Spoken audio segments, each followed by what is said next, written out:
ఓం గం గణపతయే నమః. కార్తీక పురాణం 5వ అధ్యాయం. వనభోజన మహిమ.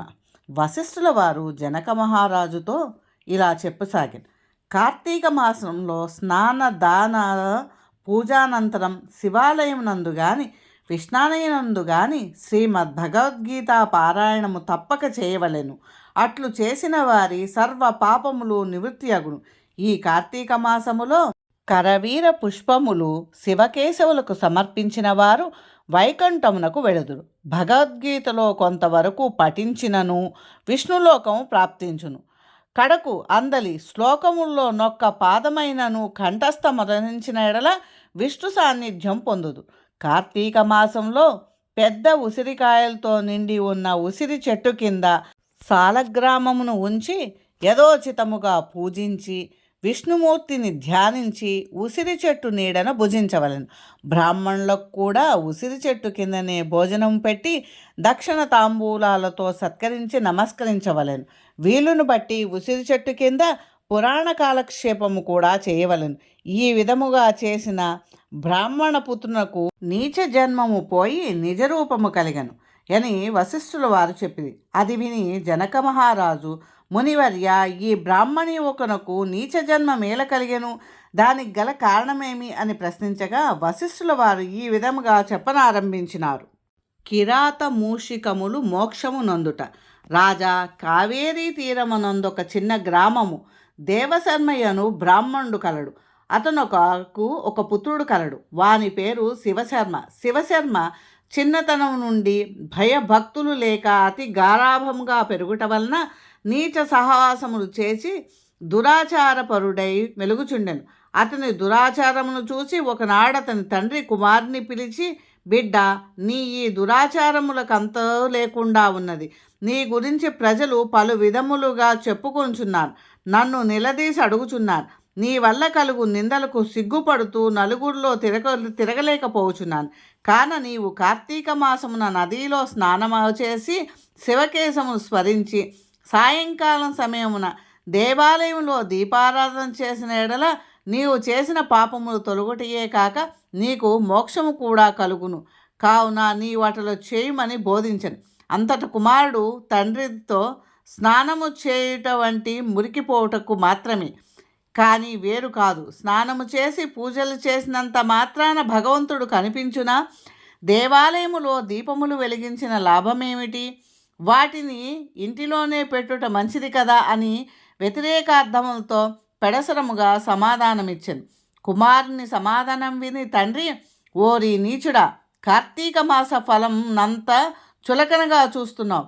కాన నీవు అడవిలో రావి చెట్టు తొరయందు ఎలుక రూపంలో బ్రతికెదవు కాక అని కుమారుని శపించను. ఆ శాపముతో కుమారుడు శివశర్మకు జ్ఞానోదయమై భయపడి తండ్రి పాదములపై పడి, తండ్రి క్షమింపుము, అజ్ఞానాంధకారంలో పడి దైవ కార్యములు ఎంతో చులకన చేసి వాటి ప్రభావంను గ్రహింపలేకపోతుంది. ఇప్పుడు నాకు పశ్చాత్తాపం కలిగినది. నాకు ఆ శాప విమోచనం ఎప్పుడు ఏ విధముగా కలుగునో దానికంతకు తరుణోపాయం వివరింపుమని ప్రాధేయపడ్ను. అంతటా తండ్రి, బిడ్డ, నా శాపమును అనుభవించుచు మూషికమువై పడియుండుగా నీవెప్పుడు కార్తీక మహత్యమును వినగలవో అప్పుడు నీకు పూర్వదేహస్థితి కలిగి ముక్తి నొందుదువు అని కుమారుని ఊరడించెను. వెంటనే శివశర్మ ఎలుక రూపమును పొంది అడవికి పోయి ఒక చెట్టు తొర్రలో నివసించుచు ఫలములను తినుచు జీవించుచుండెను. ఆ అడవి కావేరీ నదీ తీరమున సమీపమునుండుటచే స్నానార్థమై నదికి వెళ్ళువారు అక్కడున్న ఆ పెద్ద వటవృక్షము కింద కొంతసేపు విశ్రమించి లోకాభిరామాయణం చర్చించుకొని నదికి వెళుచుండేవారు.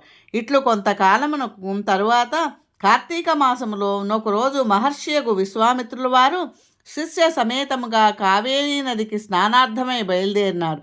అట్లు బయలుదేరి ప్రయాణపు పడలిక చేత మూషికము ఉన్న వటవృక్షము కింద వచ్చి శిష్యులకు కార్తీక పురాణము వినిపించుచుండిరి.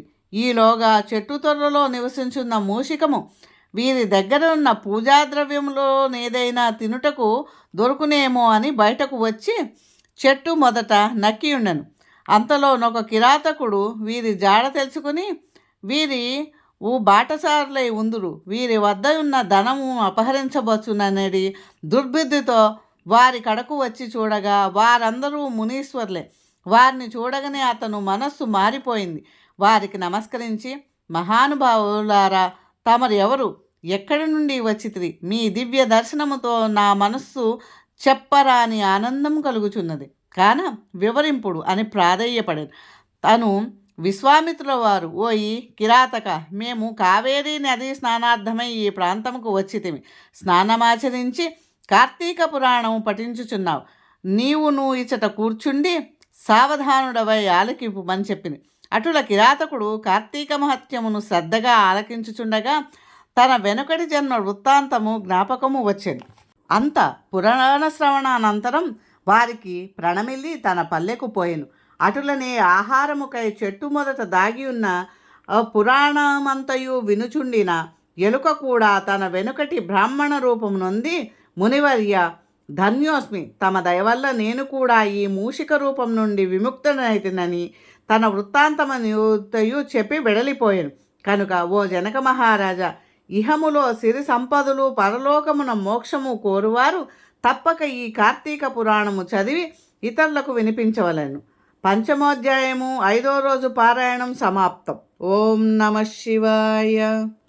నా వీడియో కనుక మీకు నచ్చినట్లయితే లైక్ చేయండి, షేర్ చేయండి, సబ్స్క్రైబ్ చేయండి. పక్కనే ఉన్న గంట సింబల్ని ప్రెస్ చేయండి. అప్పుడే నేను పెట్టిన వీడియోలు మీకు నోటిఫికేషన్ రూపంలో వస్తాయి.